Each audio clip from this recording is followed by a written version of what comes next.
거룩하신 하나님 아버지, 은혜를 감사드립니다. 귀한 주일을 우리에게 주셔서 기도의 자리로 인도하심을 감사합니다. 오늘도 하나님 말씀을 따라 기도하며 나아가오니 성령께서 우리를 인도하여 주시옵소서. 예수님 이름으로 기도드립니다. 아멘. 찬송가 412장 하나님께 찬양드립니다. 찬송가 412장입니다. 내 영혼의 극히 깊은 데서 맑은 가락이 울려나네. 하늘 곡조가 언제나 흘러나와 내 영혼을 고이 싸네.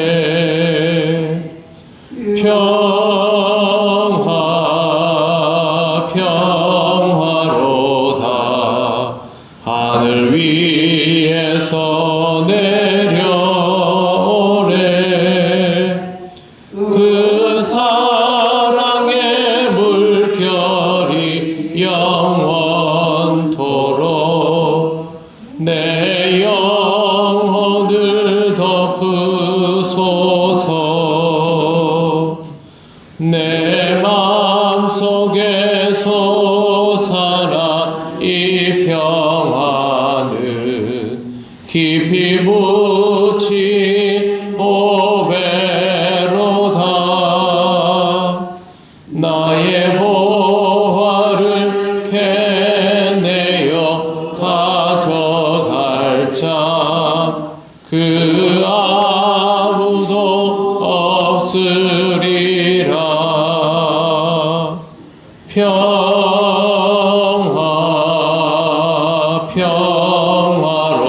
평화로다. 하늘 위에서 내려오네.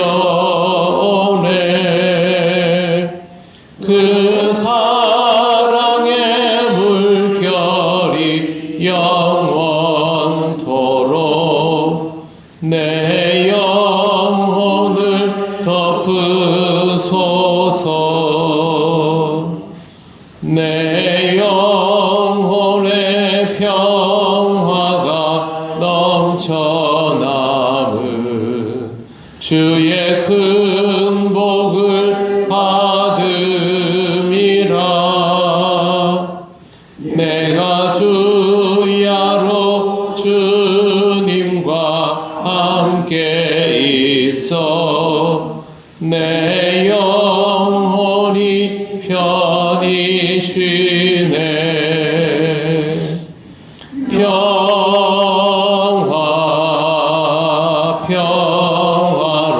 평화로다. 하늘 위에서 내려오네. 그 사랑의 물결이 영원토록 내 영혼을 덮으소서. 이 땅 위에 험한 길 가는 동안 참된 평화가 어디 있나. 우리 모두 다 예수를 친구 삼아 참 평화를 누리겠네.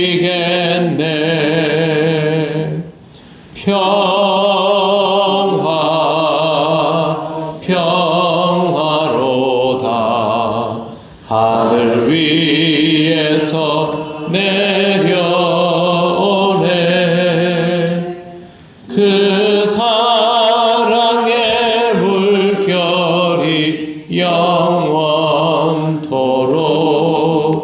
내 영혼을 덮으소서.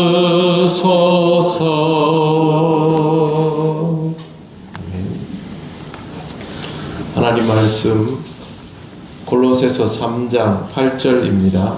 신약 326쪽입니다.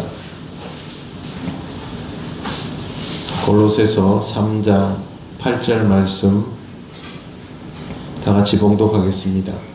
이제는 너희가 이 모든 것을 벗어 버리라. 곧 분함과 노여움과 악의와 비방과 너희 입에 부끄러운 말이라. 아멘. 바울은 그리스도인으로 살아가기 때문에 버려야 할 것들에 대하여 열거하고 있습니다. 분함과 노여움과 악의와 비방과 입에 부끄러운 말입니다. 분함이라는 말은 헬라어로 오르게인데요. 이것은 그냥 화를 내는 것이 아니라 마음속 깊은 곳에 불이 박힌 분노를 뜻합니다. 화가 나도 참는 것들이 있지요. 그게 계속 이게 차곡차곡 쌓여가다가 어느 순간에 되면 그것이 완전히 밖으로 표현되는 그런 것들을 뜻합니다. 화는 갈무리 한다고 갈무리가 제대로 되는 것이 아니고 그걸 안에 계속 묵혀두다 보면 내 안에서 오랫동안 나쁜 감정이 있는 채로 지내게 됩니다. 나쁜 감정을 품고 오랫동안 지낸다라는 말은 동시에 오랫동안 죄를 짓는다라는 뜻이기도 합니다. 성경에는요, 상대방이 나한테 어떻게 했느냐에 대해서는 전혀 얘기를 안 합니다. 그냥 내가 화를 내지 말고 내가 상대방한테 이렇게 하지 말고 그것만 얘기하지 상대방이 나한테 이렇게 했을 때는 어떻게 되고 이런 조건절이 없습니다. 그래서 여기에서도 분함에 대해서 말할 때도 상대방이 나한테 어떻게 했는가에 대한 언급은 없고 그냥 나는 나를 다스릴 수 있어야 하고 이것과 이별해야 하고 그렇게만 표현이 되어 있습니다. 결국 그리스도인은 자기 안에 어떤 감정들이 자리 잡고 쌓이고 있는지를 돌아보아야만 하는 것이죠. 두 번째는 노여움인데 이것은 헬라어로 티모스입니다. 갑자기 확 끓어오르는 분노를 뜻합니다.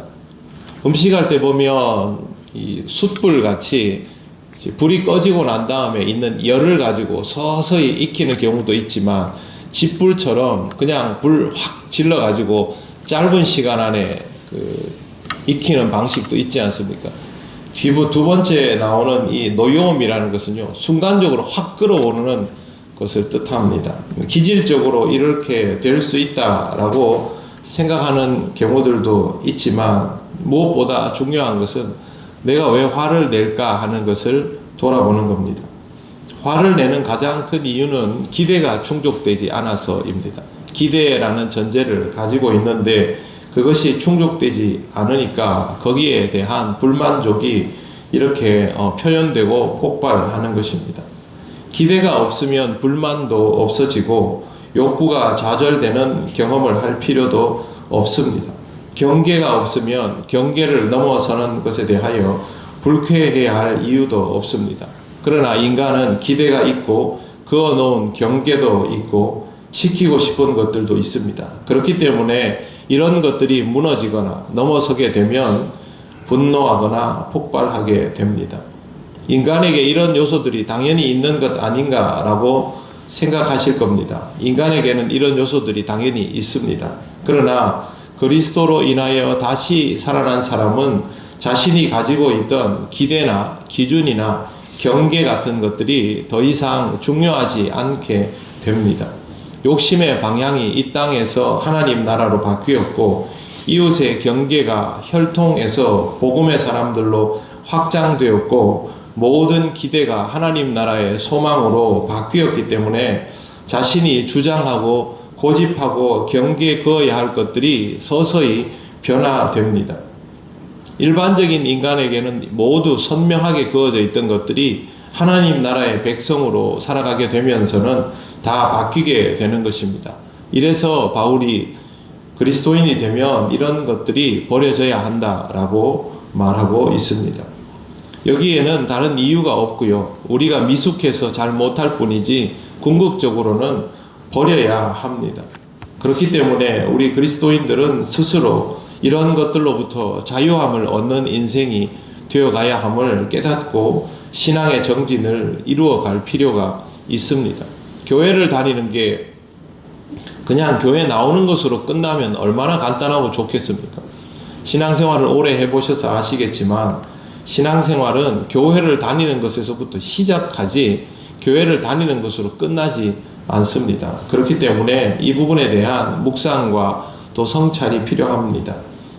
악이라는 말은 헬라어로 카키아인데요. 이것은 다른 사람에게 해를 끼치려는 악한 마음이나 기질을 뜻합니다. 내가 다른 사람을 향하여 특정한 욕구를 가지고 있지 않아도 누군가 악의적으로 나에게 행동하면 화가 나지 않습니까?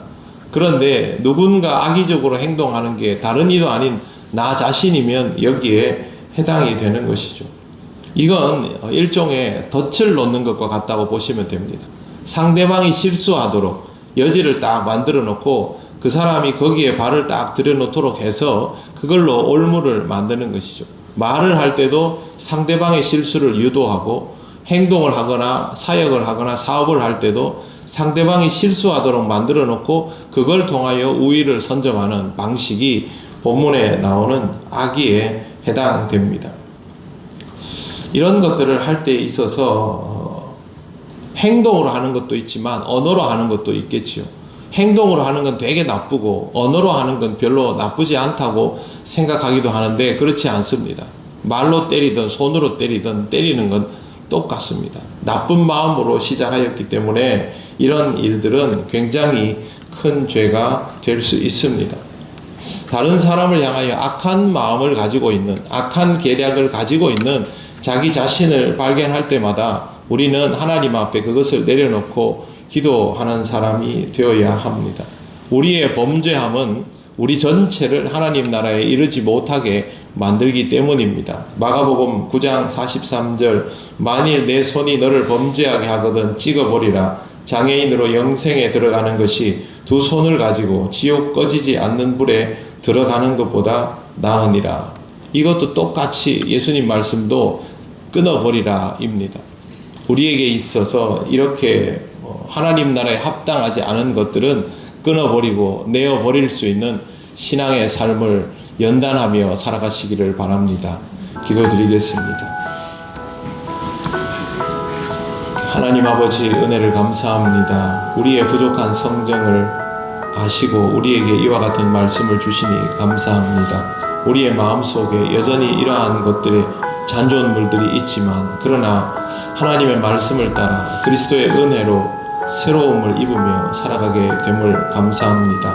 온전히 이전의 삶을 내려놓을 수 있게 하시고 이전에 좋지 못한 습성들도 감정들도 하나님 앞에서 하나하나 내려놓아가는 심령이 되게 하여 주시옵소서. 오늘도 거룩한 주일 하나님 앞에 예배자로서의 하루를 시작합니다. 성령께서 우리를 인도하여 주시옵소서. 감사드리며 예수님 이름으로 기도드립니다. 아멘. 하늘에 계신 우리 아버지, 아버지의 이름을 거룩하게 하시며 아버지의 나라가 오게 하시며 아버지의 뜻이 하늘에서와 같이 땅에서도 이루어지게 하소서. 오늘 우리에게 일용할 양식을 주시고 우리가 우리에게 잘못한 사람을 용서하여 준 것 같이 우리 죄를 용서하여 주시고 우리를 시험에 빠지지 않게 하시고 악에서 구하소서. 나라와 권능과 영광이 영원히 아버지의 것입니다. 아멘.